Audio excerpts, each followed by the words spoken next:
this. Okay, so while Jillian, I know you're coming online there, so as soon as you get online, I'm going to ask you what part of Canada you're in. I think you're actually really close to where Inez lives, or at least in that. Do you call it a province, Inez? Is that the correct term? You don't call it a state, it's a province, right? That's correct. It's a province. Okay, so the province of Calgary is what? No, the province of Alberta. Alberta, okay, province of Alberta. Okay, right. So so Calgary is a city in the province of Alberta. There we go. Okay, I'll get it right. And is it right that there's 5 provinces, Inez? Am I right? There's 10 provinces 10 in there. provinces. 10 provinces. Okay, well, there you go. So Jillian, good to see you online here. What part of Canada are you in, Jillian? I'm in Calgary. Okay. See, Inez, you guys are probably sipping coffee at the same coffee shop and didn't know it. No, we're actually about 7 hours away, aren't we, Inez? Yeah, close to that. I live up in Fort McMurray. I'm way north. Yeah, so it's about 7 hours north of. Okay. And I'm actually closer to the Montana border. Okay. All right. All right. So y'all are both in that same Alberta province, but it sounds like almost different ends of it, right? So we're very big in Canada. All right. Well, that's what you get here trying to teach a Texan geography. You know, we just think everything is a big desert with cactus and lizards and some snakes around. And every once in a while there's some cattle. So anyway, good morning to each of you. We got Peter in here from Europe, so it's probably late afternoon for you, my friend. But thanks for each one jumping on, and we'll have this available on replay. So what we want to focus on each week on this particular podcast is Rubicon is a system that I created with over 30 years of research in focusing on psychology, sociology, physiology, and looking at the philosophy of why certain individuals exceed in a significant fashion when we know at the end of the day they are human just like us. So what is it that allows them to excel and exceed? And one of the most important things I've done in all of my studies, and I continue to do my ongoing studies. So if you go to my YouTube channel and you go down there and look at all the different categories, you see the stuff that I'm studying because I'm constantly creating new folders. I share those folders. And that way, if you ever want to jump in there and say, hey, what is Steve? Good morning, Blanca. Good to see you this morning. Good to have you here. Good. Yeah, I see you're having your shake there at perfect timing. Good. Awesome. Okay. Let's see. I want to get Jacqueline in here as well. Okay. So now the point that we want to focus on is the foundation of everything that you do has to be on how you start your thinking process at the beginning of every one of your days. Okay. Hang on a second here. Good morning, Jacqueline. Glad to have you there. Good to have you with us online. So the most important thing we're focusing on is how do you begin your days? How do you begin your week? How do you begin your month? And that ultimately is how you begin your year. When you fail to have a regimen or a ritual, and Francois, I think you said you deal with a lot of active duty SEALs with you working. How ritualistic is that tribe of individuals?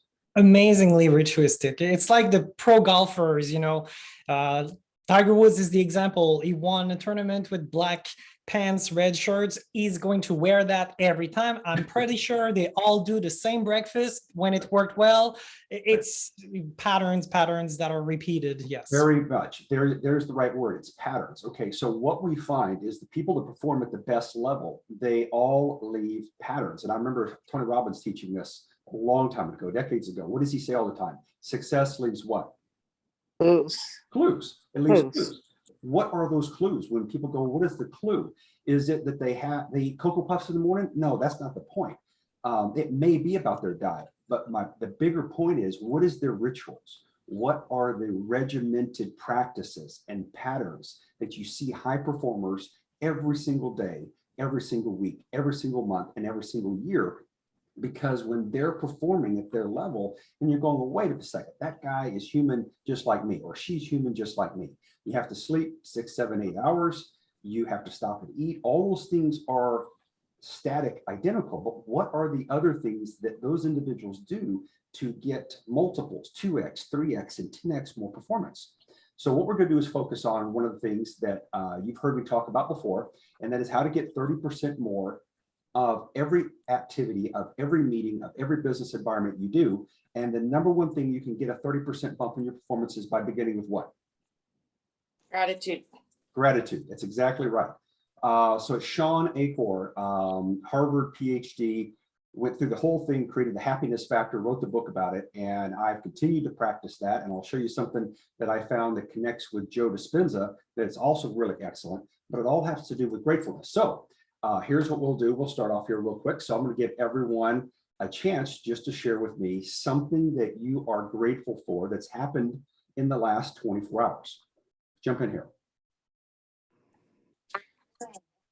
Well, I just received an email this morning, waking up from my multi-level marketing company that I won the director trip on the Canary Island Awesome. for March. I'm just hoping it's not the Las Palmas with the erupting volcano.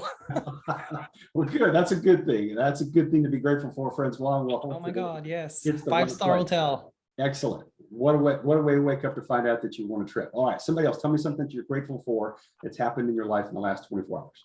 Actually, I write it down every day, every morning. Excellent. It's one page, just gratitude. The next page is thank you for, and the next one is thank you for the magical outcome. So what's the third one, Peter? Articulate that one. thank you for the magnificent outcome, X, Y, Z. I got it. Okay. Thanks It's for that. threefold. So Okay. it's So a you've got a regimen that I pattern. do every morning before I do anything else. Good. And But how it long- has to be with coffee. I understand. How long have you been doing that, Peter? Consequently, 4 months. 4 months. Good. Okay, good. Good patterns. That means it's set after about 21 to 28 days. It becomes a habit that you don't have to think about anymore. Okay, good job. So who else? Give me something that you're thankful for in the last 24 hours. Go ahead, Linda. I can. I have something to be very thankful for in the last 24 hours. I started group fitness instruction again after 7 years of taking a break. Okay. And from one class that it was offered, it jumped into 4 actually for this week. So I'm very grateful for that. Excellent. Good. Excellent for you, Blanca. And Linda, jump in here and tell us what you're thankful for. Yesterday or this weekend, after 12 years of kind of hoping, my husband decided to try to renovate our kitchen. Oh, And he's, except for cabinets, he's doing everything, including running plumbing lines and he doesn't know anything except for on YouTube. So worked really hard. It's really a wonderful thing. good job. That's a great movement forward there. Excellent. All right. Who else has got something to be thankful for this morning? Hey, Steve, I was going over some of the replays and I was just blown. Can you hear me? Yes, sir, I can. Go ahead, Steve. Yeah, I was just blown away by that whole process of the end game, the concept, and realizing how that just fits in with every area of your life. And once you get that, you'll never lose. You can't lose. It does take a That's lot so of people. powerful. Yeah, it does, Steve. When you figure out what the end game is, and Steve's talking about the gravestone experience of how do you want your life to end, and once you figure out the perfect masterpiece of how you'd like your life to be painted when you finish this thing that the creator has given you, and then you start working backwards to say, okay, who is the person that I need to become in 10 years from now? And that becomes goal number 1. So who are you becoming? Not something that you want to get or something that you want to own or not an amount of money, but it's who is the person that you need to evolve and grow yourself to become, to be. And if you remember, Rubicon is based around my study significantly of the life of Alexander. And the key insight that when he was 13 years old at the palace at Pella, his father sent for the smartest guy in all of Greece, or maybe even the known world at the time. His name was Aristotle. So Aristotle is like 3rd generation Socrates. So there was Socrates, okay, then there was the Stoics before Socrates, but we've got Socrates that everyone knows about. And then his famous student was Plato, and Plato's famous student was who?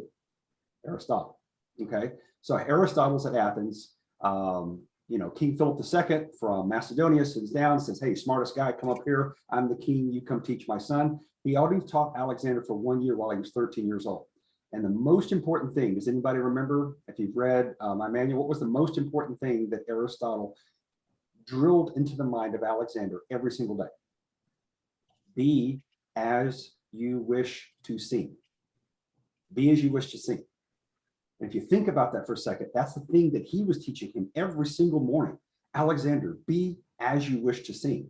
And some people, when they hear that and they've been through my course and they're like, Steve, are you trying to tell us that we need to fake it till you make it?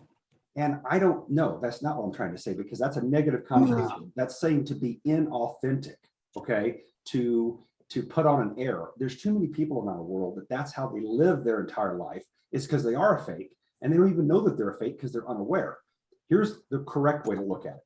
When you figure out what your end game is, like what Steve just brought up, and then you work backwards to who is it that you need to become in 10 years from now, to make sure that that end game happens properly, so that you honor the creator for this thing, that life that you gave, so that you make a difference, so you're significant with your contribution here on this planet.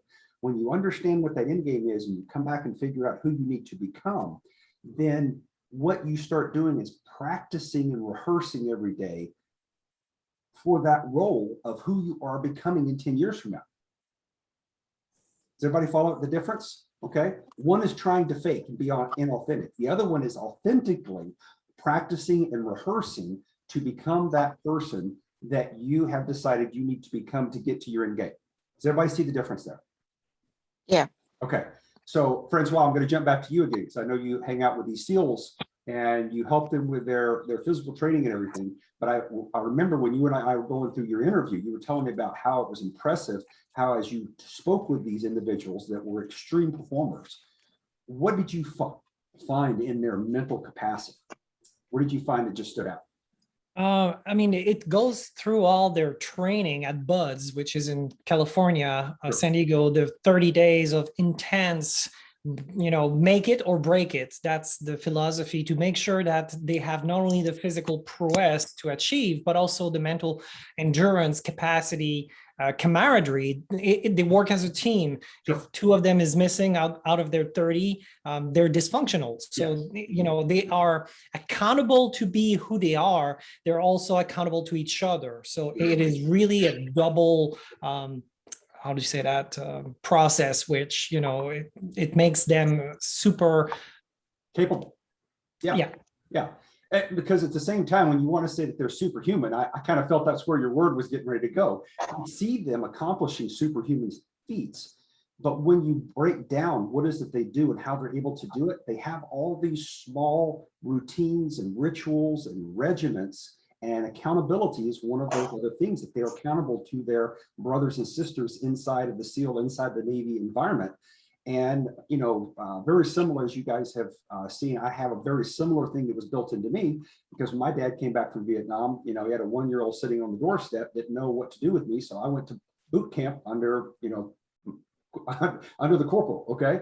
And so I got those very regimented practices drilled into me. And so then when I met Matt years later, and, unbeknownst to me, I didn't know I was going to become his first mentor, but that was part of the process.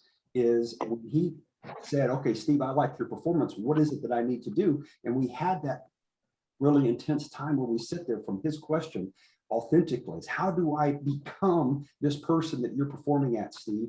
I want to be able to affect and impact other people like you're doing, standing up there on the platform. And Matt's done that and continues to do that. And all of those are about is finding those regimens and those principles that allow you to perform on a consistent basis. One of the key things that you can focus on every day is not only giving gratefulness, but the second thing that I've learned from Dr. Joe Dispenza is not focusing on the past, okay? Most of us live our entire life on a regimented basis of remembering what happened to us in the past, who did us wrong, how things failed, how things didn't come out the way we want them to be. And we carry all those like a big, heavy backpack, and we're trying to move forward and be productive. And yet our lives are not productive because we keep remembering and we perform in the habit patterns of our past. And if we are going to become that person that we need to evolve towards, what is it that we have to learn to do? And it's not repeating the past. What is it we have to learn to do, guys? Be in the now. Be in the now. That is correct. Okay, so that makes you situationally aware. And it also means being willing to let go of the good things in order to do the things that are great. Okay, that's something that I've discovered in my process. And I will promise you, now that I'm giving this to you, if you haven't heard me talk about this before, this is not a simple process, because all of us that are here because we want to do what? We want to do more. We want to contribute more. We want to be more significant. We want to live a life that matters. That's why we're on this call together. That's why we're all becoming authors. That's why we've already become authors and we're taking our stories and sharing it with the world. That is what we're doing. And in the process of doing this, do you feel many times that you're like, I'm at capacity? I don't have enough hours in the day. I'm exhausted. I can't go any further. Okay. And I feel those too. And so what you have to do is figure out what is it in your process, in your life that you're doing, that you have to let things go. You have to let go of the past. Let go of the many times the relationships that are things that didn't happen exactly like they wanted them to, businesses that didn't perform like you wanted them to, engagements, all those things. When we keep remembering the past, it's there for a value to remember sometimes what we did right, what we did wrong, and how to learn from them, but we have to let it go. Because if we keep remembering the past and living in the past and repeating the past, we can never become our better version of ourselves that we must become in the future. Does everybody get that? Okay. Yes. So how do we do that? One of the things is, first of all, we start off every day with gratefulness. Okay. Peter showed us, he's got even a journal. Journals are absolutely fabulous. I use my journals, I use on my phone because I keep everything in Google Notes. Okay. So that's where I keep it. It doesn't matter what you do. Okay. It's a process. You need to come to a particular place every day. I do my Wim Hof breathing in the morning. I actually have on my Google Calendar, I have time allotted for when I get up.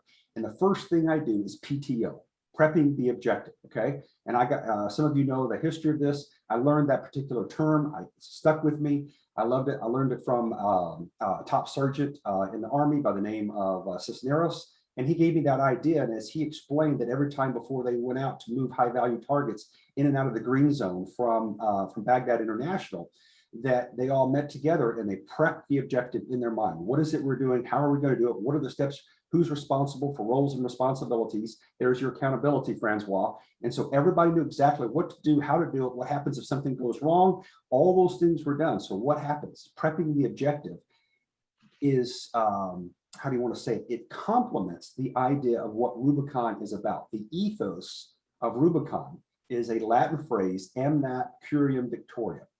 And that translates to victory loves preparation. Okay. So what we're doing here is we're giving the term victory, we're giving it, how do you want to say this? We're giving it a personality, okay? And victory loves preparation. It's that daily preparation. It's the prepping the objective. It's what do you do first thing in the morning when it's quiet, there's no other interruptions, there's no phones going off, no one's sending you a text yet, and you find that time to get by yourself. It's the most valuable time. It is my sacred place that I have every single day. I do my Wim Hof breathing. I will do like a Tabata, a 4-minute Tabata just to get my heart rate going. I get my coffee because that's something that works with me. I love the smell of coffee. It's something that gives me that activate the smell senses, okay? And the thing that I start focusing on is what is it that I want to accomplish today? What is it that I'm trying to accomplish this week?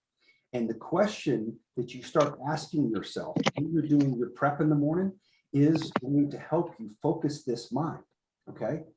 So before we do the Dr. Joe Dispenza program about seeing your future and then being grateful for the future that you are in, and part of that becoming yourself, the other thing that you want to focus on in how to let go of the good things that so you can focus and have the time and attention to do the great things is you ask this question. Is the action that I'm getting ready to take going to move the needle to help me get to my objective? So is the action I'm getting ready to take going to help me achieve the objective that I need to make today? Now, what does that infer? That means you already have to prep the objective to know what is it that you need to accomplish today, right? You've got to know what is the most important thing that's taking you toward your end of the week goal, taking you toward the end of the month goal, taking you toward the end of the year goal, taking you toward the end of the decade goal, okay? So when you know all that, you're like, well, Steve, I don't know those things. Exactly. Neither does anybody else. And we wonder why our world is full of these humans that look like dogs chasing their tail around trees and getting nowhere. That is the reason, because they haven't planned. When you don't plan, and you don't prepare to execute, you don't practice how to accomplish, to rehearse who you must become, to think and act like that person, the role that you are working towards so that you can accomplish that meaningful life. If you don't know what that meaningful life is, if you don't know what the end game is of how you want to leave this world after the creator decides that you don't have enough time, then how do you know where you're going? You're like someone getting on a runway with a jet and just pressing the throttle down, and you have no clue where you're going. You're going to wreck. Okay. So this is simple. You're like, Steve, this is so simple, but it's the most powerful thing because your planning is your foundation. It is the launch pad that you have to have for your life, for your year, for your month, for your week, for your day.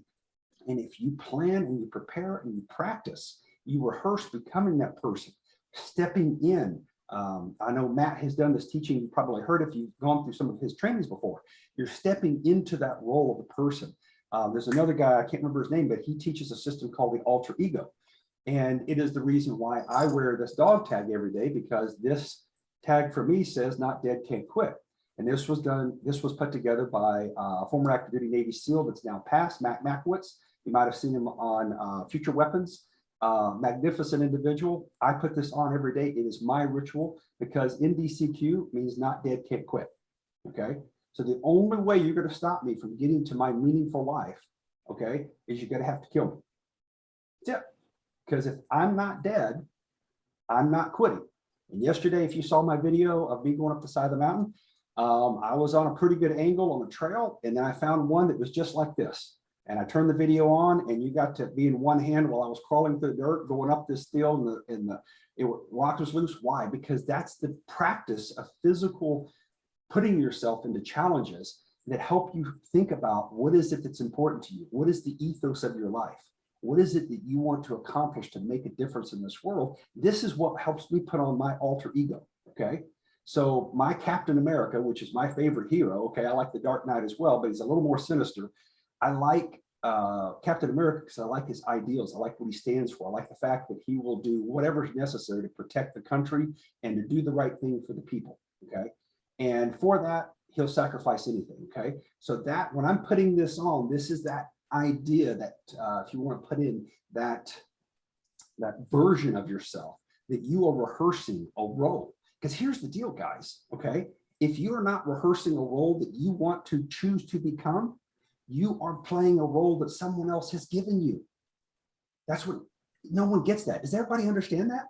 The world, your peers, your mother and father, your minister, your family members, they have all given you different roles, and you have adopted those and agreed to those, sometimes unconsciously. And you are living this life using terminologies, vernacular functions, and playing this life, and it's not even your life that you chose. And you've never asked yourself, who am I? Who am I becoming? Who do I need to become?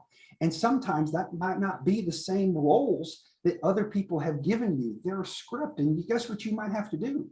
Say, guys, this isn't me. And you have to let go of that good role to go to the greater role, which is the role that you know that you have been and you feel that has come to you from the Creator, that has inspired you to step up, to tell your story, to talk about your scars and your tears and the nightmares that you've gone through. Why? So that other people that are still in the middle of their nightmares, that are still enduring the events that are going to cause the scars, when they think they can't make it anymore and they hear your story, you inspire them. You give them energy. You give them the most important, valuable thing in this world. Is called hope. If one human being can do it, another human being can do it. That's the whole idea of telling your story. So part of you continuing to evolve means you need to be prepping every day, because you have no idea if today's the day that someone's going to walk up to you. Like yesterday when I was up on top of that mountain, I met 3 different cool people up there, okay? One guy opened the door to me to an island I never heard of called Utilo down in Honduras that teaches people free diving, and he can hold his breath almost 5 minutes, 4 minutes and 57 seconds. Okay, part of my training is about breath work, and learning to do free diving is a particular tribe of human beings that have learned to be able to go down 100 and something feet within 3 minutes with no oxygen, no tanks, okay? So that means that it's feasible for us to do this. That's a feat that I'm learning, that my breathing is very powerful. So to do that, that's where we need to be focusing on how we can get ourselves to the next level, okay? Everybody get that?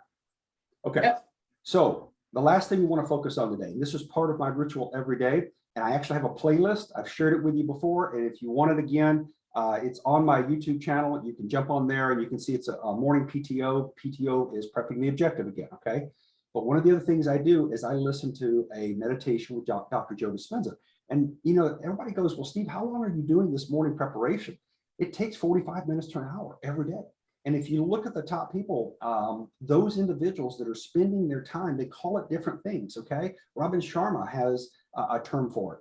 And I could go down the list of other top performers, but they all talk about when they go and interview and look at the top performers, they all find this ritualistic regimen of taking that extra time, not maybe even getting up an hour earlier than what you're used to. Why? So that you have the time, uninterrupted, sacred practice to start building your regimen, your ritual.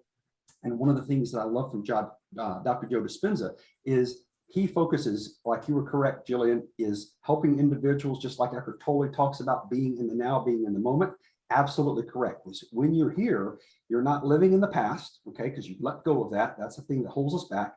And you're not constantly living in the future, because those things, if you're constantly spending all your time in the future, then you're not getting anything done now. So you need to be in that moment. That's where you focus on your breath. That's where you quiet your mind and where you can be at peace with yourself, okay, when you're not constantly ripped between past and future. One practice, though, that Dr. Joe Dispenza does talk about is going into your future version of yourself and sitting with that future version of yourself until you can feel what it feels like to be in that future position 3 years from now, where you have accomplished the goals that you put into play.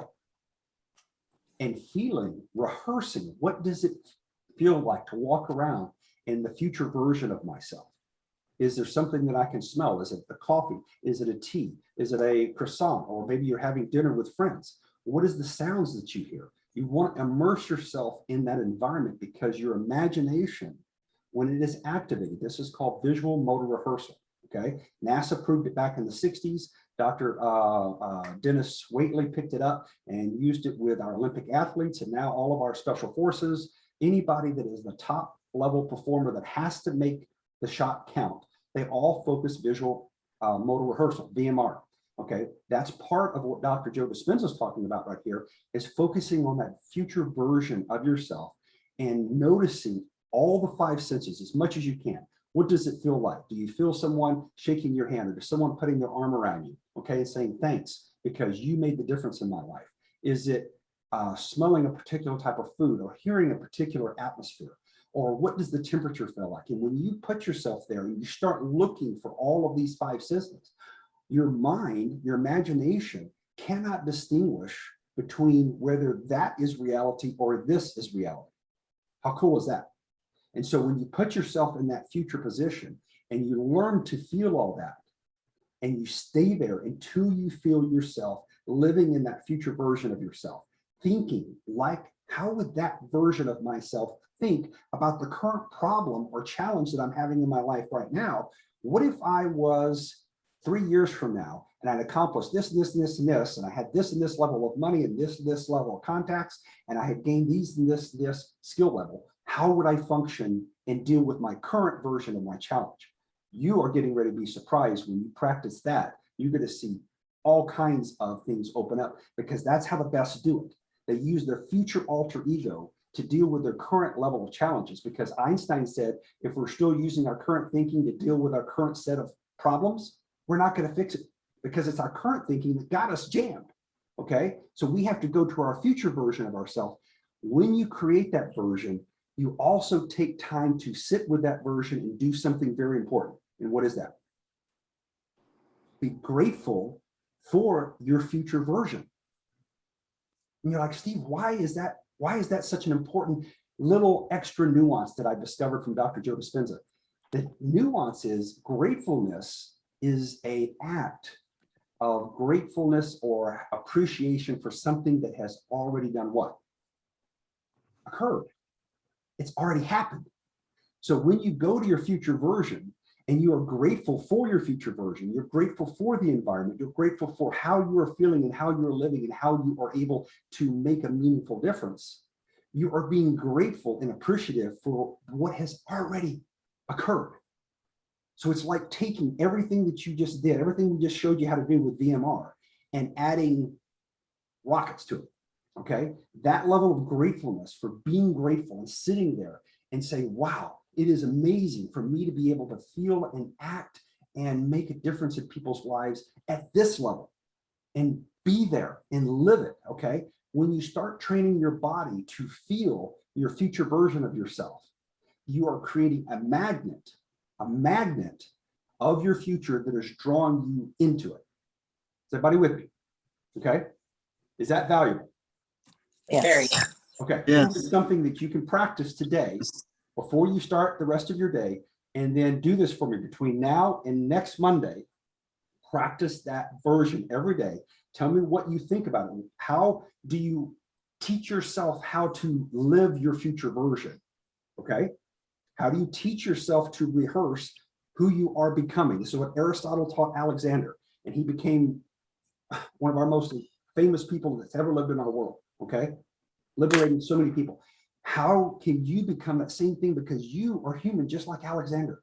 That means that you have no limitation for what you can do that's equivalent to what he did. You just have to want to become that future version of yourself and live it so that it becomes the magnet that draws you there. Okay, good? Good. Yeah. Good, okay. Between now and next Monday, practice this. And if you want to get even better at it, how do you get better at something that you're practicing? You teach one other person.